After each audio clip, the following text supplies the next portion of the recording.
Have I ever had a person tell me that God directly told them something to tell me? And what did I say back? Yeah, actually, one time I traveled to Missouri to do a baptism event for a ministry that I was running back in 2017. And while I was there, I met with another YouTube evangelist whose name I'm going to leave out of this for now. Now, I brought my wife and kids to this event. We drove all the way to Missouri to do this from Florida. And so we were very excited. A lot of people showed up. And I think that day we baptized almost 50 people altogether.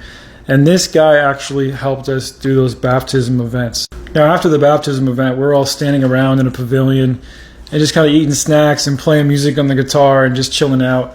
And this guy brings me aside and tells me that he has a word from the Lord just for me that he needs to tell me immediately. This man tells me that since I was actually divorced in the past and then got remarried, that I was actually committing the sin of remarriage adultery. According to him and according to others in the remarriage adultery world, he believed that the only way I could reconcile this would be to actually divorce my current wife and go back to being single or go back to my previous wife. Now, this same YouTube prophet also told us that while we were going to be conducting the baptism event, that angels were going to come down from heaven and stir up the waters miraculously. And that never happened. So I just told him, yeah, I don't think so, bro, because none of your other prophecies came to pass. But believe it or not, I was so on fire for the Bible, for Christianity, for Jesus, that I actually wondered if there was any truth to what he was saying. And I spent weeks studying remarriage adultery.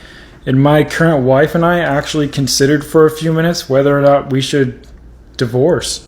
Thank Zeus, we never got a divorce. We worked our way through it, studied our way out of that crazy idea, and stayed together for the benefit of all. But this guy went on telling people that my ministry was no longer valid because I was disobeying the word of the Lord that he had given me, that I needed to divorce my wife. Of course, now I realize after experiencing this kind of stuff on and on, that when people tell you they have a word from the Lord that they need to give to you, the reality is there's just something on their mind that they'd really like to say to you, and so they say it's from God.